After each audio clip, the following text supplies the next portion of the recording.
السلام عليكم ورحمة الله.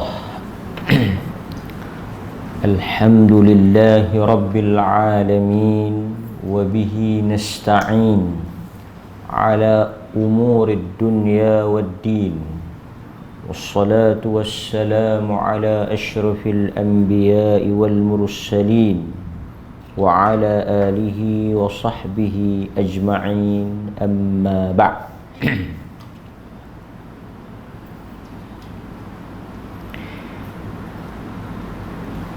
Hadirin mukminin, tuan-tuan muslimin muslimat, mukminin mukminat yang dirahmati oleh Allah Subhanahu wa taala, kita sambung balik dengan izin dan inayah daripada Allah pada pagi yang berkat ini pada hadis bab yang berikutnya, bab ismi qati'ir rahim, bab dosa orang yang memutuskan tali silatur rahim. Hadis 64 ni. Bagi siapa yang ada kitab ni, hadis 64. Hadis 64. Hadis yang ke-64. Daripada Jubair bin Mut'im, daripada Jubair bin Mut'im radhiyallahu anhu. Ini hadis yang pertama yang akan kita huraikan pada pagi ini. Daripada Jubair bin Mut'im radhiyallahu anhu annahu sami'a Rasulullah, bahwasanya dia mendengar daripada Nabi sallallahu alaihi wasallam yaqul la yadkhulul jannah qati', tidak masuk ke dalam syurga orang yang memutuskan silatur rahim. Okey, itu hadis yang kita akan hurai pada pagi ini. Okey, tuan-tuan, silatur rahim telah kita bahas dalam beberapa siri kuliah sebelum ini.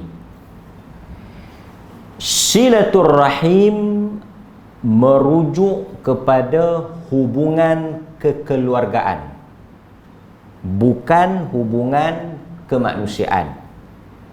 Maksudnya, di antara dua pihak yang mempunyai kaitan darah daging, baru kita kelaskan atau kita masukkan dalam silaturahim. Perkataan rahim, rahim silah artinya hubungan, tali ataupun ikatan. Rahim itu merujuk kepada rahim wanita.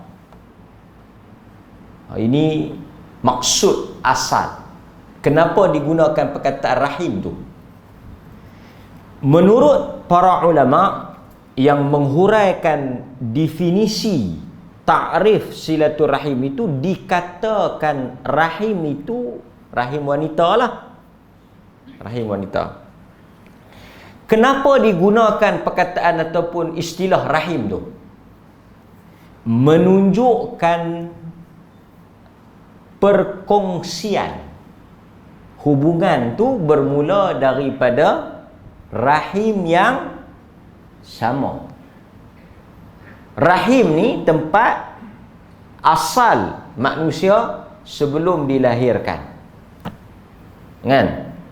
Jadi sebab itu rahim ni hanya ada pada wanita. Kelebihan wanita ni, mereka boleh mengandung. Yang mana kelebihan dan keistimewaan ini tidak ada kepada kaum lelaki.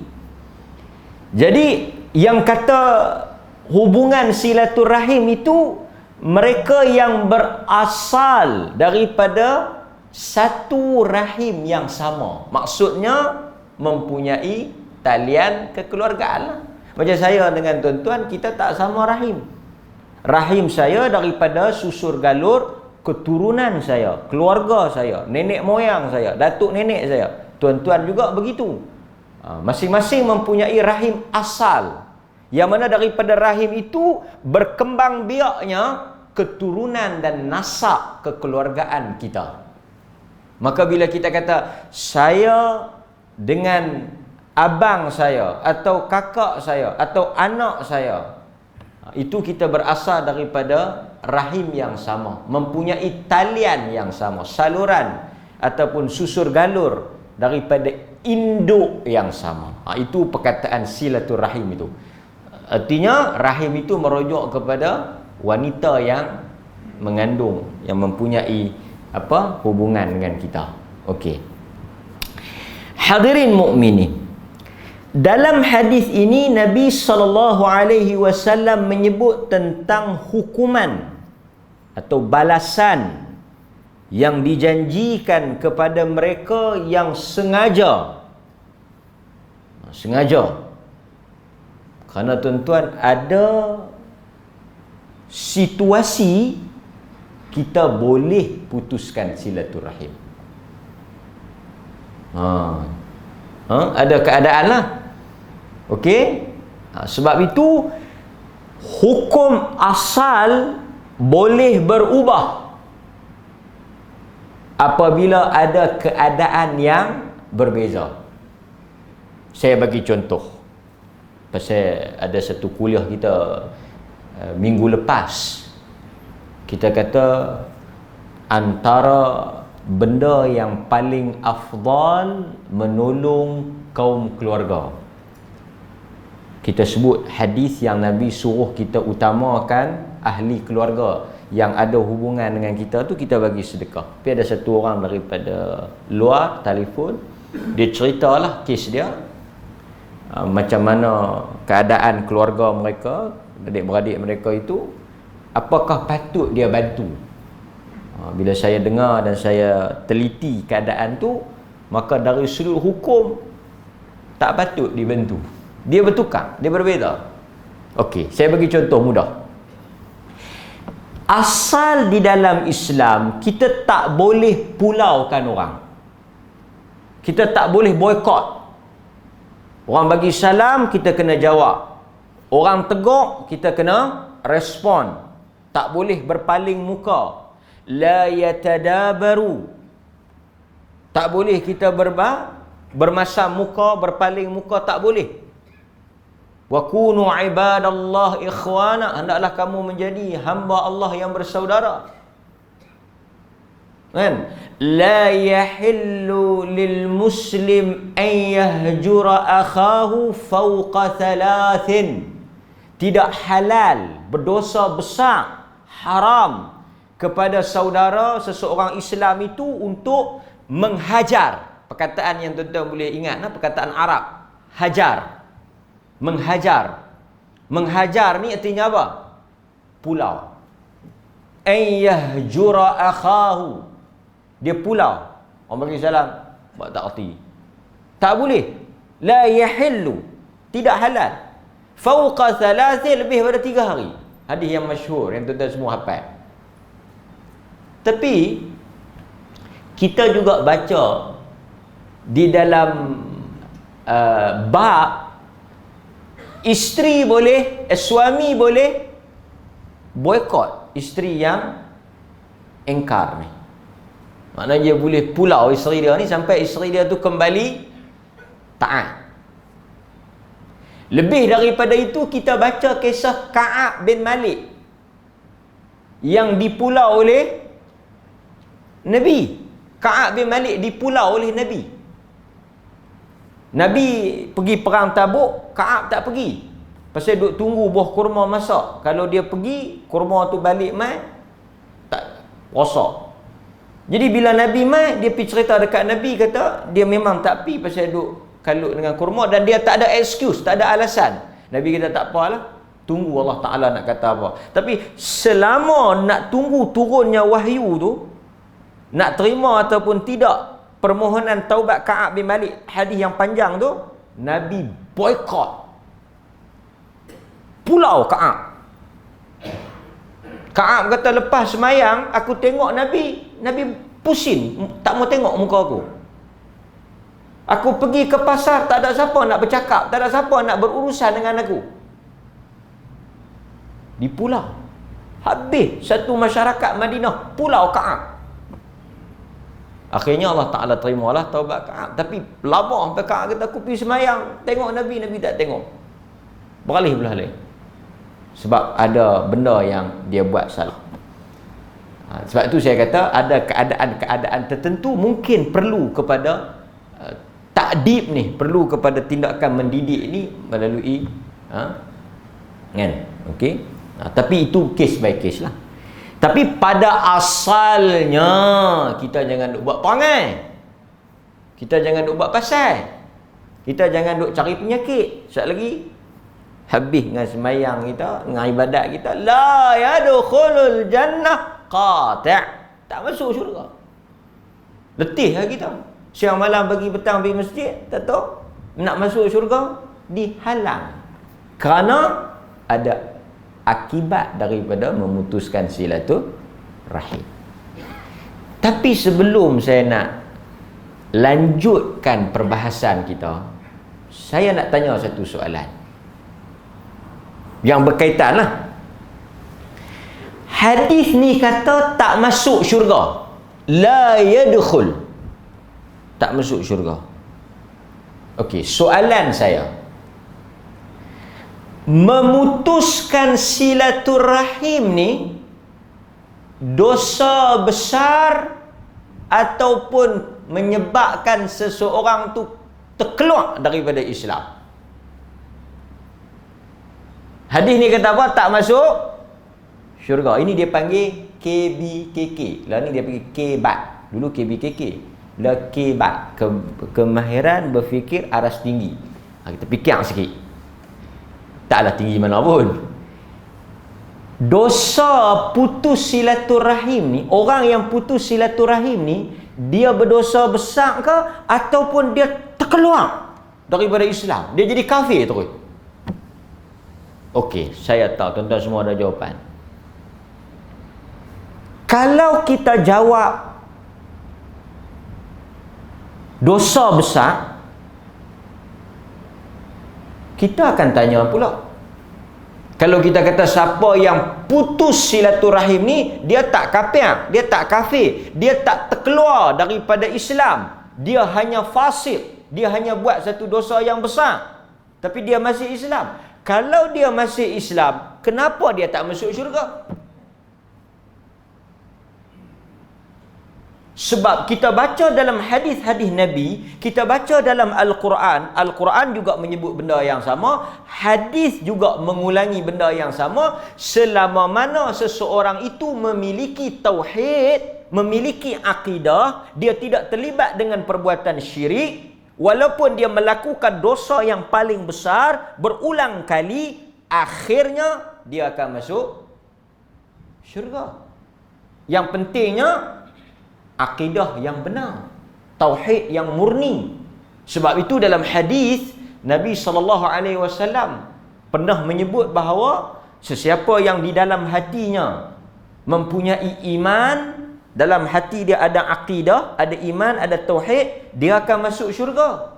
La ilaha illallah, dia masuk syurga. Sahabat tanya, wa in saraqa, walaupun dia seorang pencuri, ya, dia masuk syurga walaupun dia seorang pencuri. Wa in zana, walaupun dia seorang penzina, dia buat zina, dia mencuri, dia masuk juga syurga. Nabi kata, ya, dia akan masuk kerana dia mempunyai akidah. Jadi arti katanya dia masuklah. Pasal itu bila satu orang Muslim mati di sisi ahli sunnah, kita kata apa? Kemungkinan Allah Ta'ala masuk dalam neraka untuk azab dia, dan kemungkinan Allah Ta'ala pun masuk dalam syurga. Tapi orang Islam dia tak kekal dalam neraka. Okey. Tapi hadis ni kata la yadkhul, tak masuk. Yang tak masuk syurga langsung ni siapa dia? Yang tak masuk syurga langsung abadan abada, forever, Selama-lamanya yang tak akan masuk. Yang tak masuk langsung, yang tak akan masuk, yang diharamkan syurga untuk dia, merujuk kepada orang kafir. Jadi adakah memutuskan silaturahim menyebabkan seseorang itu menjadi kafir? Perbahasan ini kita kena bincang dulu. Sebab apa? Kerana kita nak faham makna tak masuk tu. Kita nak faham kepada syarahan, huraian, tafsiran apa makna tak masuk tu. Kalau tak masuk dalam erti kata tak masuk langsung, kafir. Tapi kalau kita kata tak masuk tapi dia masih Muslim, apakah makna yang Nabi nak kata tak masuk tu? Maka sebab itu bila kita baca hadis, kita tak boleh hanya setakat baca dan terjemah. Mesti melihat kepada syarahan, huraian yang dibuat oleh para ulama. Ulama akan ulas. Saya bagi contoh. Ini contoh fiqh. Contoh fiqh. Kita pernah dengar hadis la i'tikaf illa fi thalathatil masajid. Atau kama qala. Tuan-tuan pernah dengar? Saya pernah dengar. Hadis ini masyhur Ramadan. Kita pernah dengar hadis la i'tikaf. Tidak ada i'tikaf. Tidak ada perbuatan i'tikaf. La i'tikaf, tak ada i'tikaf kecuali 3 masjid. Masjidil Haram di Mekah, Masjid Nabi yang duduk di Madinah dengan Masjidil Aqsa. 3 masjid ni yang boleh i'tikaf. Lain pada la i'tikaf. Very clear and cut. La i'tikaf tak ada. Di Masjid Syariat ke, di Masjid Negara ke, di masjid apa ke, tak ada i'tikaf kecuali 3 masjid. Lepas tu yang kita tak boleh pergi Mekah, yang tak boleh pergi Madinah, yang tak boleh pergi Aqsa, kita nak i'tikaf di mana? Pasal Nabi kata tak ada i'tikaf. Okey. Tapi bila kita tengok dalam Quran pula, dia kata wa antum aakifuna fil masajid. Dan kamu beriktikaf, wa antum aakifun, dan kamu beriktikaf di masjid. Dia tak sebut 3 masjid, dia kata masjid umum. Masuk masjid kita. Apa maksud tak ada? Okey. Di atas tak ada iktikaf itu kita tak faham apa maksud tak ada tu. Sebahagian ulama bila kita terbaca syarah kita faham. Bila kita tengok huraian ulama, dia syarah perkataan tak ada i'tikaf tu. Tak ada i'tikaf itu dipahami dengan 2 makna. Dan saya rasa makna yang paling kuat, yang paling tepat, makna yang disebut tu apa dia? La di situ tak bermaksud tak sah. Tak ada. Kita tak boleh terjemah tak ada. Kita tak boleh terjemah tak sah.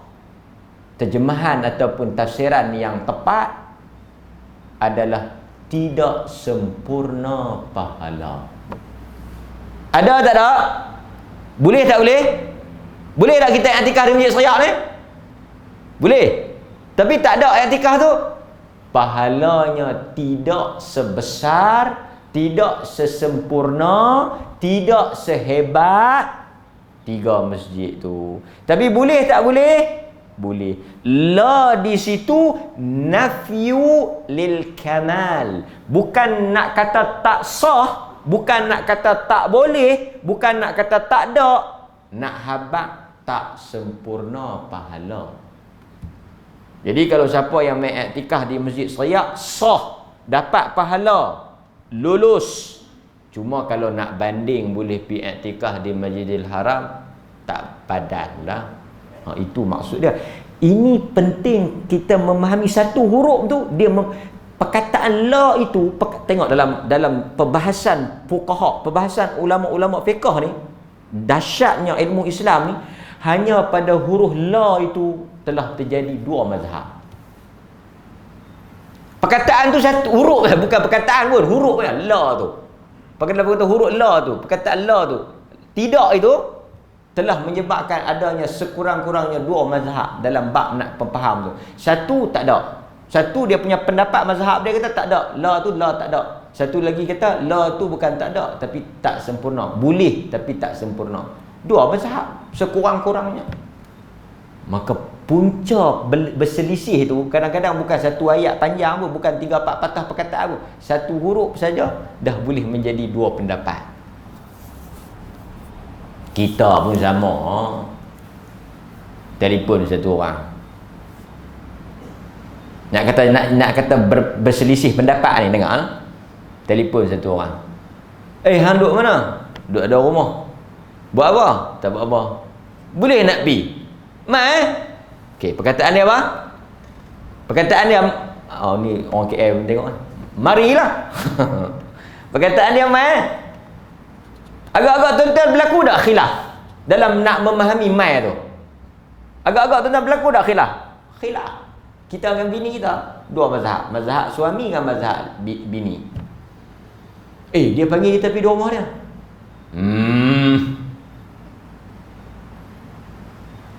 Bukan panggil sungguh. Orang kata apa? Arab kata mujamalah. Melayu kata bahasa lah. Ajak-ajak ayam. Ajak-ajak ayam. Mujamalah. Dia berbahasa man. Bini mazhab suami kata tak, dia panggil, dia kata mai. Dia kata mai. Bukan dia kata tak payah mai, dia kata mai. Dia tunggu. Bini dah kita tanya, dia suruh mai, dia kan nak mai sangat. Dia pergi kacau dia. Nampak khilaf. Jadi yang nak tarjihnya siapa? Yang nak kuat pandangan siapa yang betul? Saya nak habaq dalam kehidupan kita, kadang 1-2 perkataan itu menimbulkan 3-4 tafsiran. Maka ini yang munculnya pendapat-pendapat yang tuan-tuan mengaji tu. Jadi orang mengaji dia akan terdedah lah dengan benda ni. Tapi orang yang duduk sembang buh kedai kopi tu, tak tahu mana. Dia duduk pening di situ. Payah mereka ni. Boleh tak boleh, tak tahu. Tak boleh. Mai mengaji, mai dengar. Mai dengar tak mau. Kan? Duk tak nak mengai. Bukanlah salah mengai tu. Okey. So kita sambung. Jadi dia kata tak masuk syurga ini bila tuan-tuan baca. Tuan-tuan baca tafsiran syarahan ni, banyaklah buku-buku yang mensyarahkan hadis ni dah diterjemahkan. Kan? Jadi kalau beli buku hadis, beli yang dia syarah sekali. Boleh baca huraian. Tak masuk di situ artinya apa? Banyak hadis tak masuk ni. Antaranya la yadkhulul jannah man kana fi qalbihi mithqala dzarrah. Tak masuk syurga orang yang ada sombong. Tak masuk juga. Tak masuk itu maksud apa? Sama tak dengan yang ni? La yadkhulul jannah namam qattat. Tak masuk syurga batu api. Tak masuk juga. Tapi yang kita tahu, batu api, putus silaturahim, menyombong ni bukannya kafir, bukan jadi kafir, bukan murtad, tapi hanya dosa besar. Tu semua yang cucuk-cucuk orang tu Muslim tapi dosa besar. Jadi saya nak habaq apa kata tuan-tuan? Kata para ulama, tak masuk di sini dengan erti kata tidak masuk awal. Perkataan tak masuk awal artinya dia akan masuk tetapi lambat. Bila dengar buah ni yang duk putih silaturahim, yang menyombong takabur dengan yang duk batu api orang tu, lega. Awak lega, masuk juga. Cuma lambat sikit. Yang ni bukan giliran cucuk vaksin. Jadi kami ni kena cucuk juga tapi lambat sikit, tak apa cucuk juga. Ni bukan tunggu turn vaksin, bukan tunggu turn nak pergi Mekah. Ini kalau tak masuk, okey tuan-tuan, kalau tak masuk awal syurga, duduk tang mana masa nak tunggu nak masang pattern tu? Boleh duduk di Cameron Highland ke, duduk di Perhentian ke, kan? Oh, tak apa. Kalau dia kata tak masuk awal, artinya mesti ada satu tempat dulu sebelum masuk. Di mana tempat tu? Kita kata tak masuk awal pasal hang ni duk cucuk orang. Nabi kata tak masuk ni, tak masuk awal orang macam hang ni. Tak mana dia nak duduk dulu? Di akhirat esok hanya ada 2 tempat saja. Sama ada dia masuk dalam syurga atau dia masuk dalam neraka. Kalau dia tak masuk awal dalam syurga, artinya dia akan masuk awal dalam neraka. Tak tahu kalau satu orang kata tak apa, tunggu Ustaz lama mana, jam celek keluar. Sebab itu kita bukan kata sejam, hatta sa'ah, hatta satu saat, detik, tak ada kiraan. Tuan-tuan baca hadis, satu manusia yang paling nikmat di atas muka bumi, orang yang paling nikmat, yang tak pernah susah walaupun sekali di atas dunia ni. Nabi SAW kata ada satu orang manusia yang paling nikmat, yang paling bahagia, yang paling tenang, yang paling kaya, yang paling mewah. Dia tak pernah kenal apa itu susah. Dia tak tahu apa erti payah. Di akhirat esok, orang yang seperti ini dicelup, dimasukkan ke dalam neraka dengan satu celupan. Masuk, angkat. Bukan tok bagi biar sejam, 2 jam, tak. Tok, angkat. Tok, angkat. Bila dia dicelup masuk, dia angkat keluar daripada neraka, Allah tanya dia, dunia dulu hang pernah senang tak? Di dunia dulu hang pernah rasa senang? Dia kata dekat Allah, dia jawab dekat Allah lepas dia kena celup dalam neraka tu, angkat keluar tu, dia kata apa? Apa itu senang? Dia pergi tanya Tuhan, senang tu apa? Lupa tu. Sekali celup, tuan-tuan bayangkan kalau duduk lama. Hadirin mukminin. Itu apa yang kita boleh faham dengan maksud tak masuk di sini. Kan? Sebab itu, saya nak sebut pada tuan-tuan dalil yang kita kata yang tak masuk awal tu. Katalah orang ni dia putuskan silaturahim dengan mak ayah dia. Sampai mak ayah dia mati dia tak pergi tengok. Ada orang macam ni? Banyak. Ataupun kalau boleh kita buat contoh yang tak kena, yang apa, contoh yang tak kacau orang lah, tanggang. Kalau saya tanya tuan-tuan, apakah kedudukan tanggang di hari akhirat? Tanggang ni derhaka kan, jadi batu. Tak ada di akhirat jadi batu. Ataupun cerita Indo dulu malim kundang. Bisa tengok tak? Tuan-tuan ni bisa duduk baca Quran je, tak ada tengok TV. Jadi tanggang ni kalau ikut akidah ahli sunnah, akidah kita ahli sunnah ni, tanggang ni duduk di mana? Si tanggang ni kalau menurut akidah ahli sunnah, kalau dia ada lah orang yang teruk macam dia tu, yang jahat dengan mak dia tu, yang tendang mak dia tu, kan? Tuan-tuan tengok cerita tu kan? Dia tu di sisi ahli sunnah kemungkinan masuk syurga, kemungkinan diazab dulu dan kemudian dimasukkan ke dalam syurga akhirnya. Sebab kita tengok tanggang tu, tapi dalam drama tu kita tengok dia tak semayang juga kan, tak apalah drama. Tapi kita nak tengok dia tu tak syirik lah, dia tak syirik lah kan, cuma dia derhaka. Tuan-tuan tak tahu tanggang tu dah syirik tak? Saya sebut contoh ni pasal lagi bila kita sebut tak sebut ni, dia kata dia merasa diri dia. Orang yang sampai ke mati, banyak kita jumpa sampai ke mati tak tengok mak ayah dia. Saya cerita masa saya duduk pergi ceramah di rumah kenangan Jejawi, rumah orang tua-tua di Jejawi tu, penguasa dia tu cerita dekat saya, memang sebahagian besarnya tak mari urus pun, serah pada, artinya sampai ke sudah, masa hidup tak mai tengok, sampai ke sudah tak mai tengok. Tetapi agama ni dia tak ekstrim tau. Rahmat Allah tu luas. Kalaulah yang anak yang sebegitu teruk, yang sebegitu derhaka, atau orang yang putus silaturahim begitu dahsyat ni, tuan-tuan tengok hadis Anas ni. Hadis ni Bukhari Muslim. Tapi lah kita nak baca Bukhari Muslim pun payah. Dulu kalau sebut Bukhari Muslim, tersandak kita. Pasal dalam ranking hadis ni, kalau sebut dia yang paling tinggi sekali, muttafaqun alaih. Bukhari Muslim juga. Tapi kalau dia sebut muttafaqun alaih tu artinya Bukhari Muslim mengambil daripada sahabat yang sama. Itu maksud muttafaqun alaih tu. Bukhari pun ambil daripada sahabat tu, Muslim pun ambil daripada sahabat tu. Sakalah hadis ni ya. Tapi mai siapa tak tahu duk pergi kata Bukhari ni hampa duk percaya Bukhari bukan Bukhari yang rempah. Hampa duk sebut Bukhari ni boleh jadi tak Bukhari mohong?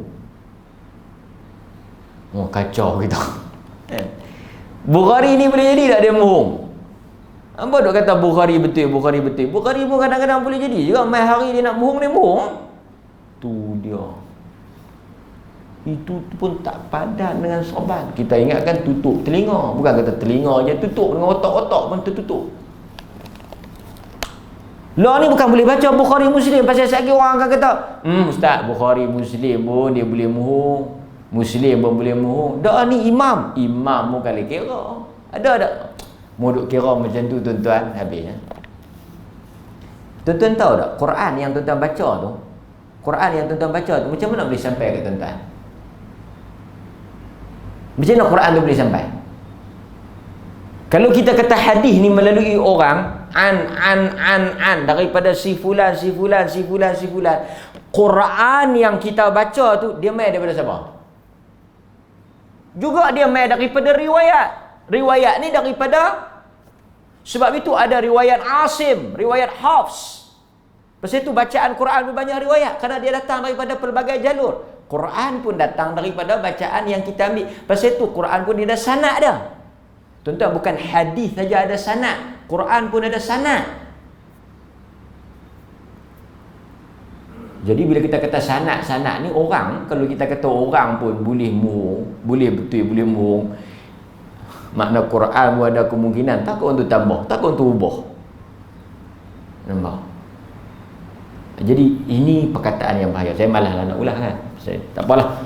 Cuma saya nak baca hadis Bukhari Muslim ni daripada Anas bin Malik, daripada Nabi sallallahu alaihi wasallam, yakhruju minan nar man qala la ilaha illallah wa fi qalbihi waznun sya'iratin min khairin, wa yakhruju minan nar man qala la ilaha illallah wa fi qalbihi waznu burratin min khair, wa yakhruju minan nar man qala la ilaha illallah wa fi qalbihi wadhnun darrah min khair. Hadis Bukhari Muslim. Ini hadis yang kita relatekan dengan hadis tak masuk syurga tadi. Bukan tak masuk terus, tak, dia akan masuk. Dia akan masuk, cuma lambat. Apa argument kita kata lambat? Hadis ni lah. Sokongan kita hadis ni. Dengar tuan-tuan terjemahan dia. Yakhruju minan nar, akhirnya akan keluar juga orang yang mempunyai iman, yang kata la ilaha illallah, walaupun hanya ada kebaikan sebesar biji gandum. Biji gandum. Yakhruju minan nar, akan keluar daripada neraka. Yang pentingnya dia sebut la ilaha illallah tu tauhid lah. Kebaikan dia banyak mana? Tuan-tuan balik tak saat lagi, kalau di rumah ada biji gandum, pergi tengok, besar tu je. Kebaikan dia tu besar tu saja, tapi dia keluar daripada neraka, dia masuk syurga. Nampak? Tu dia. Sebab bukan sebab kebaikan tu, tapi la ilaha illallah tadi. Itu yang disebut di dalam hadis Bukhari Muslim. Jadi kalau dia kata orang yang buat kebaikan sebesar biji gandum, dengan syarat dia ada tauhid, dia masuk syurga, dia keluar juga daripada neraka, akhirnya termasuklah juga orang yang berdosa dalam bab silaturahim tu. Nampak? Okey. Kata Abdullah ibnu Mas'ud. Ni kata Abdullah ibnu Mas'ud. Umat Muhammad terbahagi kepada 3 golongan pada hari kiamat. Esok hari kiamat ni kita ada 3 golongan. Pada hari kiamat kita ada 3 golongan, tuan-tuan. Kata Abdullah bin Mas'ud, 1/3 akan masuk ke dalam syurga tanpa dihisap. Abdullah bin Mas'ud kata, umat Muhammad ni Allah Ta'ala pecah 3 3 grup. Grup yang pertama terus masuk syurga tanpa hisab. Tak cek terus masuk. Yang ada hadis sebut 70,000 tu. 1/3 lagi dia masuk dengan hisab yang mudah. Yang tuan-tuan duk baca dalam semayang tu. Allahumma hasibna atau hasibni hisaban. Tahu perkataan hisaban yasira tu, ada grup yang akan masuk. Kena cek, tapi cek yang mudah. Apa makna hisab yang mudah? Kata para ulama, hisab yang mudah ni Tuhan buka, ampun. Ni hamba, ampun. Hamba dah. Buka tunjuk, tapi Tuhan padam. Dia cuma, hang mengaku tak? Buat tak? Betul? Padam. Yang mu tak buka terus, masuk terus. 1/3 yang akhir ni yang mai dengan masalah yang banyak. Yang ni sangkut lama, tapi tu pun masuk juga. Abdullah bin Mas'ud sebut. Ni sahabat Nabi. Okey, hadis penutup yang nak cerita kat tuan-tuan kata tak masuk tu. Saya tak bahas panjang tentang putus silaturahim tu, kita dah bahas dah. Cuma saya nak bahas tentang tak masuk tu. Daripada Abu Zar radhiyallahu an, daripada Nabi SAW. Sebab tu ahli sunnah ni dia dada dia lapang, bukan dia jenis orang yang kejam. Selagi mana tauhid dia ada, insya-Allah dia masuk. Nabi kata, inni la'alamu akhir ahli al-jannah dukhul al-jannah wa akhir ahli an-nar khurujan minha. Nabi kata, aku tahu seorang lelaki yang keluar daripada neraka, yang masuk neraka syurga last, akhir. Ni orang yang terakhir masuk syurga. Dialah orang yang terakhir masuk syurga, dialah orang yang terakhir keluar mana? Keluar neraka lah. Dia last sekali keluar dan dia last sekali masuk. Keluar daripada neraka, masuk syurga. Dia last. Lepas dia keluar, neraka tu ditutup. Lepas dia keluar, neraka tu ditutup. Dah tak ada orang dah. Dan dia orang terakhir masuk. Kemudian tuan-tuan, i'ridu alaihi sighara dhunubi warfa'u anhu kibaraha. Dibawa kepadanya dosa-dosa kecil dan ditutup dosa-dosa besar. Ditayangkan kepada dia. Fatu'rada alaihi sigharu dhunubi fayuqal amilta yawm kadha wa kadha wa amilta yawm kadha wa kadha fayaqul na'am. Ditayang dosa-dosa dia, hak kecil atau besar Tuhan tak tunjuk. Hang buat ni, dia tak buat. Hang buat ni, hari ni hang buat ni sekian-sekian, Tuhan terang satu persatu, audit dia. La yastati' an yunkira wa huwa mushfiqun min kibari dhunubi an tu'rada. Dia pun rasa pi dah aku ni baru hak kecil, besar tak keluar lagi. Jahanam dah aku. Pi dah. Baru kecil, besar tak keluar lagi. Saya keluar besar, harus dia duk baca macam tu. Fa yuqalu lahu fa inna laka makan kulli sayyi'ah hasanah. Tuhan kata setiap yang kecil dosa hang semua jadi baik. Semua ditukar jadi pahala. Fa yaqul rabb qad amiltu asya' la araha hahuna. Dia kata, wahai Tuhan, ada lagi ku berasa ni, tapi tak ada di sini. Ada lagi ni. Tuhan kata yang tak ada, tak ada. Artinya yang besar tu semua dah diampunkan. Dia akhirnya masuk ke dalam syurga. Siapakah orang yang terakhir ni? Kita tak tahu. Tapi kita nak ambil poin apa? Dia menjadi manusia yang terakhir. Setelah dia azab. Banyak lagi hadis kalau kita nak baca, tapi masa kita terhad kan. Banyak lagi hadis. Bila dia keluar, Tuhan suruh dia masuk. Dia kata, ya Rab, wahai Tuhan, engkau raja sekalian raja, jangan main-main. Dia kata kat Tuhan, celuih tak lagi? Dia tanya dekat Tuhan, celuih tak lagi? Pasal dia lah, dia duk bayang kata ketak, sesok dah. Tuhan kata, pi, untuk engkau seluas langit dan bumi. Tu dia yang kata syurga tu, orang terakhir pun seluas langit dan bumi. Untuk dia saja. Tu pun tak. Seluas langit dan bumi tak, tuan-tuan. Tak terbayang kita. Nampak? Jadi hadirin mukminin, memahami hadis hendaklah juga ditafsirkan oleh hadis-hadis yang lain menurut kefahaman ahli sunnati wal jamaah. Tetapi itu bukan alasan untuk kita buat dosa ni.